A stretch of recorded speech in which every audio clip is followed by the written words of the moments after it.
Assalamualaikum warahmatullahi wabarakatuh. Alhamdulillah. Wassalatu wassalamu ala rasulillah, amma ba'd. Akhi ukhti rahimakallah, kita berada di bulan Muharram. Apa saja sih amalan yang seharusnya diamalkan seorang hamba di bulan Muharram ini? Yang pertama, ketahuilah bahwa bulan Muharram adalah syahrullah, adalah bulannya Allah Jalla Jalaluh. Rasul sallallahu alaihi wasallam mengatakan, afdalus siyami ba'da Ramadan syahrullahil Muharram. Sebaik-baiknya puasa setelah bulan Ramadan adalah berpuasa di bulan Allah, yakni bulan Muharram. Perbanyaklah puasa di bulan Muharram ini. Kemudian ada hari yang spesial di bulan ini, tanggal 10, di mana disebut dengan Ashura.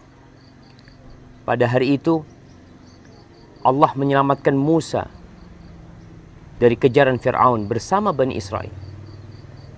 Dan pada hari itu Allah Jalla Jalaluh menunjukkan kebesarannya. Dibelahnya lautan, ditenggelamkannya Fir'aun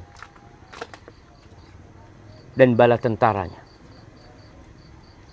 Dan ahibati fillah, Bani Israel berpuasa tanggal 10 Ashura sebagai bentuk syukur kepada Allah atas nikmat yang diberikan. Dan Rasulullah sallallahu alaihi wasallam di awal Islam memerintahkan kepada para sahabatnya untuk berpuasa di Ashura. Dan untuk menyelisih orang Yahudi, beliau ingin berpuasa tanggal 9-nya. Maka jangan lupa untuk berpuasa tanggal 9 dan 10 Muharram ini, dengan harapan dosa 1 tahun diampuni oleh Allah Jalla Jalaluh. Amalan yang kedua yang perlu diamalkan oleh kita di 10 Muharram ini, salah satunya adalah meluaskan, melapangkan nafkah buat keluarga. Berdasarkan hadis Nabi alaihi salatu wassalam, di mana Nabi sallallahu alaihi wasallam mengatakan, man wassa'a ala iyalihi yawma Ashura lam yazal fi sa'atin sa'ir sanati. Barang siapa yang melapangkan nafkah buat keluarganya pada hari Ashura, maka Allah akan melapangkan bagi dia sepanjang tahun. Allah akan melapangkan bagi dia sepanjang tahun. Yang jadi masalah, hadis ini diperselisihkan keabsahannya oleh para ulama.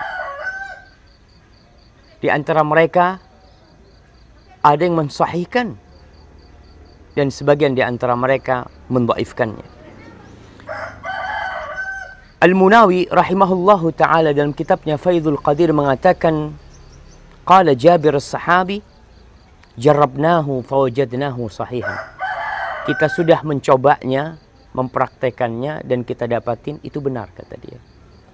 Dan Ibnu Uyainah mengatakan, jarrabnahu 50 atau 60 sanah. Kita telah mencoba itu selama 50 tahun atau 60 tahun, dan mereka mendapati itu benar.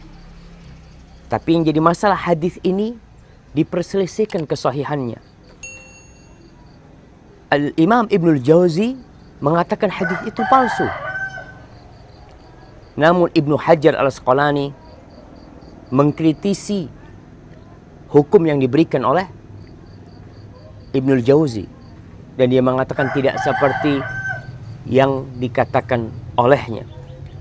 Dan dari 4 mazhab, mereka berpendapat bahwasanya meluaskan nafkah pada hari Ashura termasuk disunnahkan. Wallahu a'lam bishawab. Tapi sebagaimana tadi yang kita sampaikan, adanya perbedaan pendapat di antara para ulama. Amalan yang ketiga adalah memperbaharui taubat. Namun ini pun diperselisihkan kesahihan hadisnya. Tapi seorang muslim hendaklah memulai tahun ini dengan memperbaharui taubat. Ini awal tahun Hijriah, ini Muharram. Perbanyak taubatnya sepanjang masa kita bertaubat. Adapun amalan yang keempat yang seharusnya kita perbanyak di bulan ini adalah bersedekah. Perbanyak sedekah. Tapi juga sama, hadis-hadis tentang sedekah di bulan Muharram ini pun diperselisihkan kesahihannya, namun kembali kepada keumuman perintah untuk bersedekah. Bersedekahlah, perbanyak sedekah. Adapun amalan-amalan yang lainnya, di mana Al-Malikiyah dan sebagian ulama lainnya berpendapat ada 12 amalan yang harus diamalkan di hari Ashura. Bahkan mereka mengatakan fi yaumi Ashura, ashrun tattasil bihathnatani walaha fadlul nuqil sum salli sil zur aliman ut waqtahil ra'sal yatim imsah tasaddaq waghtasil wassi 'alal iyali qallim dhafara wa suratal ikhlasi qul alfan tasil. Disebutkan ada 12 keutamaan tentang hari Ashura ini, namun 4 tadi yang mungkin bisa kita amalkan. Puasa, hadisnya sahih. Melampangkan nafkah buat keluarga, hadisnya diperselisihkan.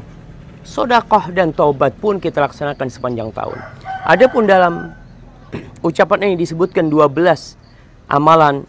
Yang pertama adalah berpuasa, memperbanyak ibadah sholat, silaturahim dengan keluarga dan famili, berziarah ke ulama, menyungguh orang sakit, memakai celak, mengusap kepala anak yatim, bersedekah kepada fakir miskin, mandi, membuat menu makanan keluarga yang istimewa, memotong kuku, membaca surah Al-Ikhlas sebanyak 1000 kali.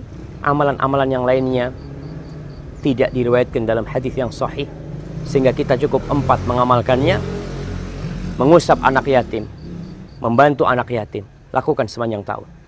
Ada satu amalan yang biasa dilakukan oleh orang-orang Syiah. Sepanjang tahun di hari Ashura, mereka mengadakan perayaan kesedihan atas kematian Husain. Kita semua sedih dengan kematian Husain, tapi merayakan kematian Husain tidak disyariatkan oleh Allah Jalla Jalaluhu. Itu yang bisa Anda sampaikan. Jangan lupa nih, puasa Ashura 9, 10, dan sepanjang bulan. Yang penting tidak penuh puasa di bulan Muharram. Barakallahu fikum. Assalamualaikum.